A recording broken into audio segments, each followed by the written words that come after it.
Magandang gabi ho mga kabukid. Nagluto ho tayo ng pansit pang ulam. Ginabi na ho tayo sa pagluluto Kasi gabi na ho dumating si aking asawa sa pagpunta sa bayan. Ayan ho, atin ang ginigisa ho ang ating gulay ng pansit. Halu-haluin lang ho natin at ligyan ho natin ng toyo para lumasa. Niligyan ho natin ng Baguio beans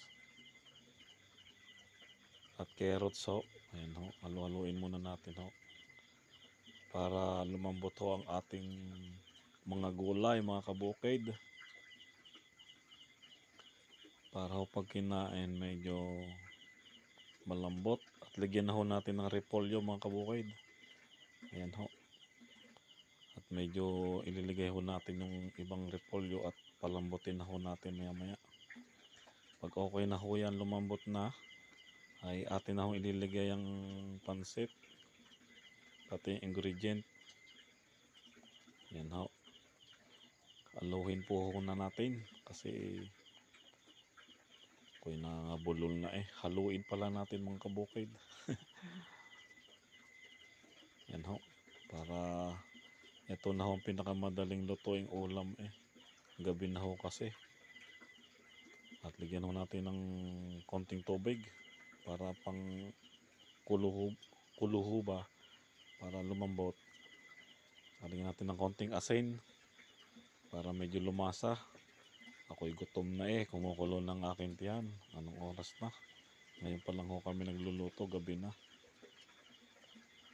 Babawi na lang ho pag naluto na itong ating pansit. Ating ihalo-haloin para madulog ang ang nilagay nating asin. Ayan, takpan ho muna natin mga kabukid para malambot. Ayan, malambot na at ligay na ho natin ang tapos ng kumulo napalambot na ho natin. Nilagay na ho natin ang pansit. Ayan ho, maya katalaw na ho yan mga kabukid. Pag naluto na, atin lang hong palalambutin. Ayan na ho, okay na. Papalaban na ho tayo ng kainan na rin. Tilagyan na ho natin siya ng pampasarap, pampaaroma mga kabukid. Ayan ho, niligyan na natin ng makapangyarihang magic para mapalasa at mapasarap natin mga kabukid. Kainaman naman na sarap niyan. Ayan ho mga kabukid, ating halu-haluin at ating pakuluin. Pag ito'y nakulo na ho mga kabukid, ito ay luto na. Atin na ho itong babakbakan mga kabukid. Ayan ho, haluin ko ng konti para ingredient mahalo. Tapos iligyan ko muna ng takip. Pag kumulo na ay okay na ho ito mga kabukid. Bahoy, maraming salamat po sa inyo mga kabukid. Follow, like, and share po ang ating video. At maraming salamat.